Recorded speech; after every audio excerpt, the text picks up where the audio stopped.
Oh, we've got a doozy of a video today. So every single one of us is affected by our past. Did you know from the moment you're born, you are programmed? You're programmed with what's in your DNA that's passed down through your parents, the semen of the father, the eggs of the mother, your grandparents, and the generational stuff, the trauma, the habits, the behaviors of your family. And then you come into this life already with a little bit of programming, and so sows the seeds of your own lived experience.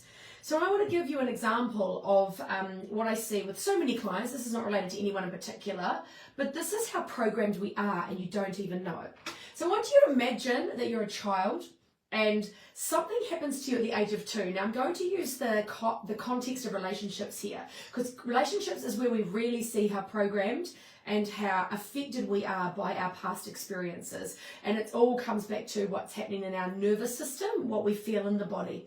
I want to say one thing: the bigger the emotional response to your early childhood events, the more likely it is to lock into your nervous system, the more likely it is to affect how you respond in relationship challenges and challenges with other people in your life, or even just general challenges as a whole, but I'm focusing on relationships here.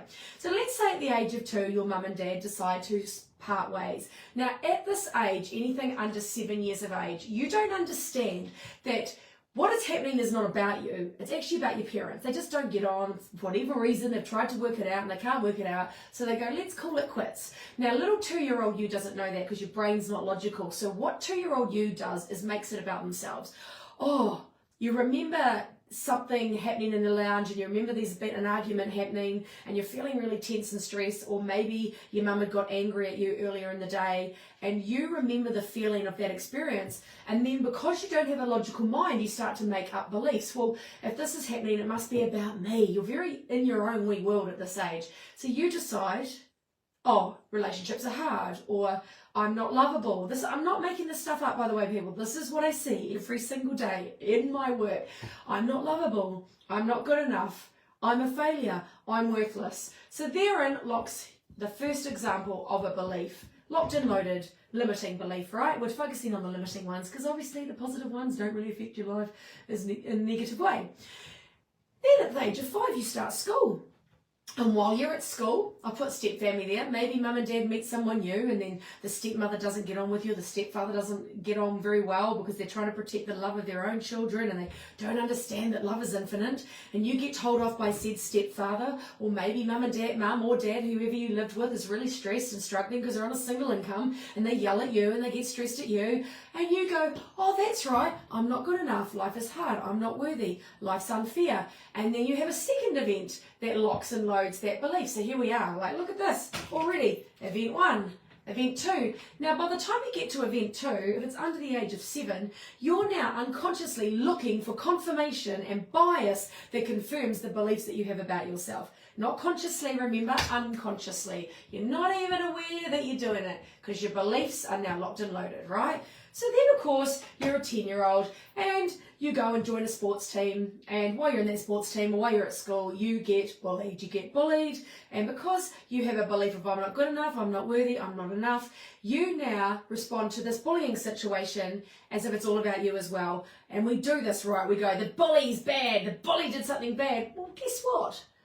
Happy, joyful, content children don't bully other children. Bullies don't like themselves. They're probably carrying very similar beliefs to you. And when I do healing work with people, we go in and we get perspective and we change the reality. We change the perspective that you had of that past experience. So now all of a sudden it's like, oh, I'm getting bullied.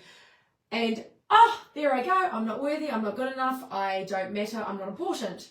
Now you shift into the 15-year-old you. Now, oh, the teenage years are a doozy, right? Identity development stage. So this is where you start to really find your place amongst your peer groups. Not really about your parents, it's not really about your teachers, it's about what people in your class and your sports teams and the social circles matter. Now, let's say you have your first boyfriend and you get dumped at school at lunchtime. I don't want to go out with you anymore. Or you're a young boy who's got a crush on a girl and she says, oh, I'm not going out with you. Oh gosh, here we go again. Memories. Unconsciously re-triggered into I'm not good enough, I'm worthless, I don't matter, I'm not important. Now all of this is now locked and loaded, and it's not just locked and loaded in your mind, in the 95% unconscious, it's also now locked in to your freaking nervous system, your felt sense experience of the world around you. So what happens? You go into adulthood. What starts to happen? You attract someone who bullies you, who's not very nice to you, who yells at you and argues at you. And because you think you're worthless and not good enough and I'm not worthy, you create and live by the story of that. Now, this may not happen. You may enter into a relationship and it's absolutely amazing. But guess what you're going to do? At some stage, because your nervous system is not used to, I'm lovable, I'm wanted, I'm connected, I'm worthy, I'm enough. It's not used to it. It doesn't feel safe in your body to hold a relationship like that because unconsciously you are waiting for shit to hit the fan. Do you know what you'll do to a good relationship, people? You will sabotage it. You will make your partner the problem. You will unconsciously seek problems. You will create problems because your nervous system and your unconscious mind is used to this, and this. And so, hey, presto. I see it all the time. I see amazing relationships get completely destroyed because one of you, me included back in the day, cannot hold the feeling of safety, contentment, and worthiness when it comes to relationships. So you've got a multifaceted approach going on here. You've got the beliefs created between the ages of 0 to 7. You've got the unconscious program that comes from this and this, which is all linked back to your nervous system. Now, because of this, now you live in the energy of expectation. You are expecting things to go the way that you're familiar with because the 2-year-old you, the 5-year-old you, and the 10-year-old you, and the 15-year-old you knows what to expect. I'm not good enough, I'm not worthy, I'm not enough. So it will either react from the place of those limiting beliefs or perpetuate it through your habits, behaviors, and reactions to situations. You carry a bias. You start to, because you haven't healed any of this crap over here, you've done nothing about it. You think your partner's the problem, you make them the problem, you attack them, you abuse them, or you retract, you pull away, you go stonewalling, you get defensive, because again, you carry a bias that relationships are going to hurt you, that you are not good enough, that I am not worthy, that cannot hold this.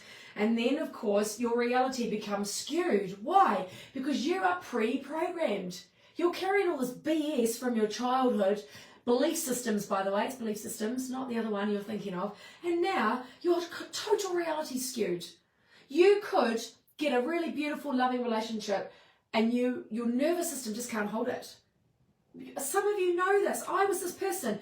If I ever sat with the feeling of having a deep, loving, connected relationship, I used to go into abject fear. Abject fear.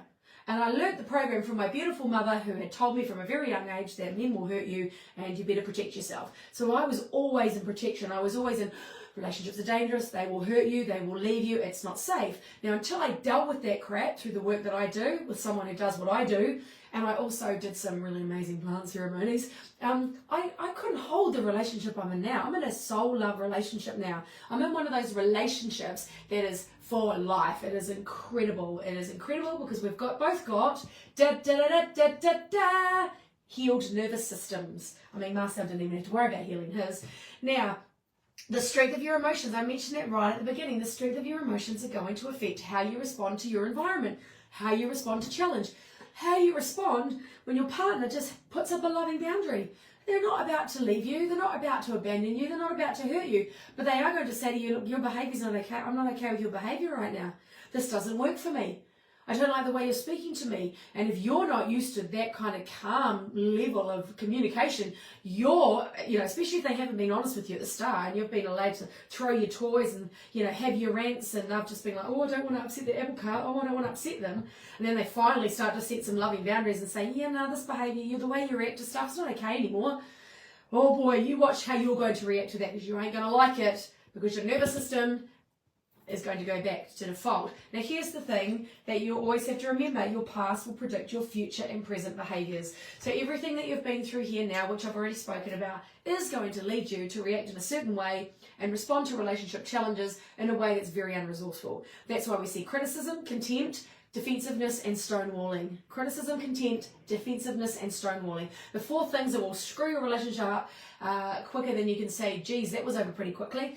Honestly, you are your own worst enemy in relationships. You want to be in a relationship, you've got to heal your nervous system, you've got to change your programming, you've got to get rid of your limiting beliefs. That's what I do. But I wanted to show you, give you a visual of what is going on. You think you're not affected by your past. Of course you blimmin' are.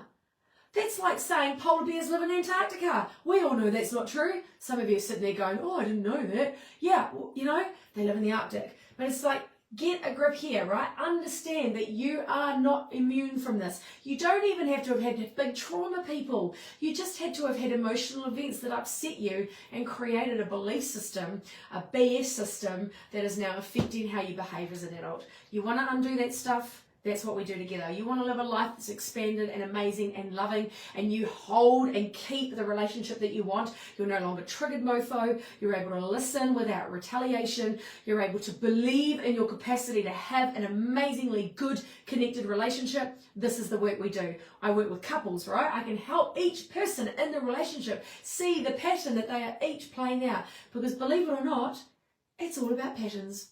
And if you were to unpack your life and go and look at the patterns that you have allowed to play out throughout your life, you'll see that there's one person at the centre of all your BS is you.